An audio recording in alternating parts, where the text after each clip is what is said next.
Well, in in Townsville Hospital, just waiting to go upstairs. The eye clinics, apparently it's better to wait up there. Got it on ridiculously early, hours to go, and here we are in the actual the main part of the hospital as opposed to the emergency one.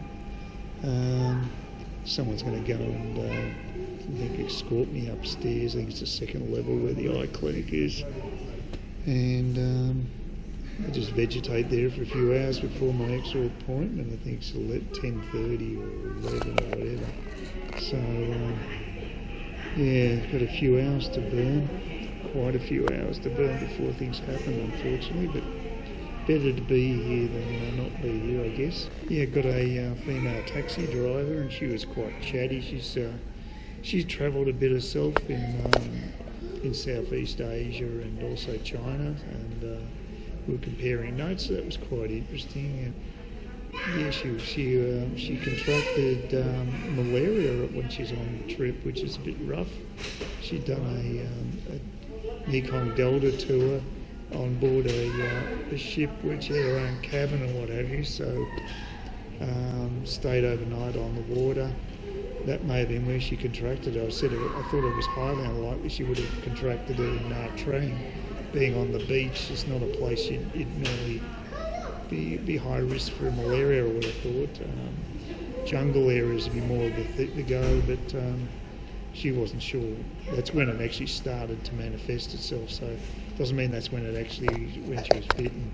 So yeah, a bit rough on her. That would have been pretty tough. That was I think it was her daughter's wedding or something in Nha Trang. That would have taken the bloody wind out of her sails. So the hassles I had in Vietnam are minor compared to what she had to endure.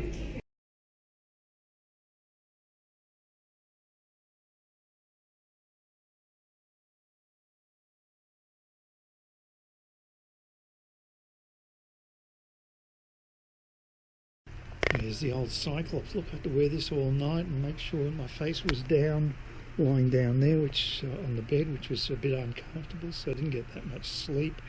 But it aids the healing of the retina operation, so I had to do it. That's the remnants of my breakfast I had around 7 o'clock this morning. It all happened pretty quickly.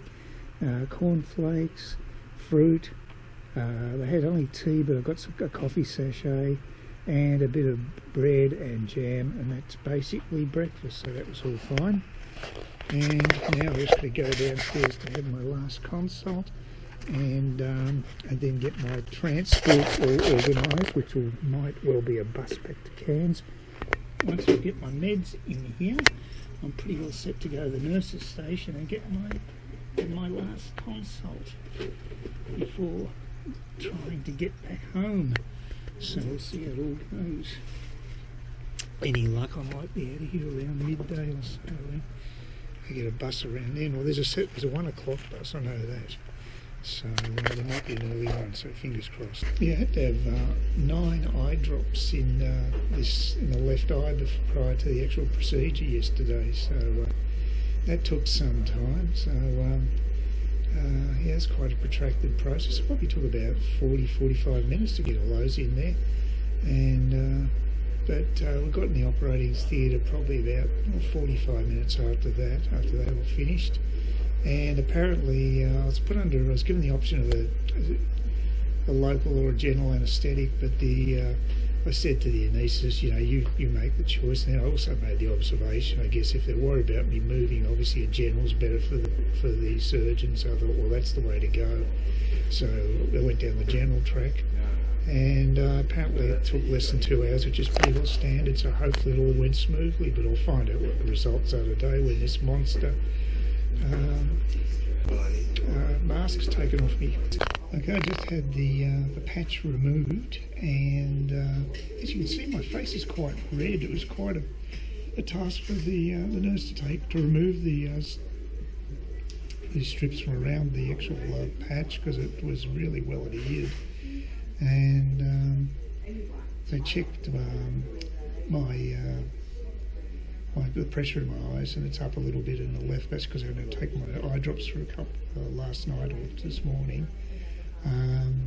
But there is vision there. It's all basically smudgy sort of vision, but I was able to identify her hand moving, but I couldn't identify the number of fingers, so it's not exactly flash, but it'll take a little bit of time to recover.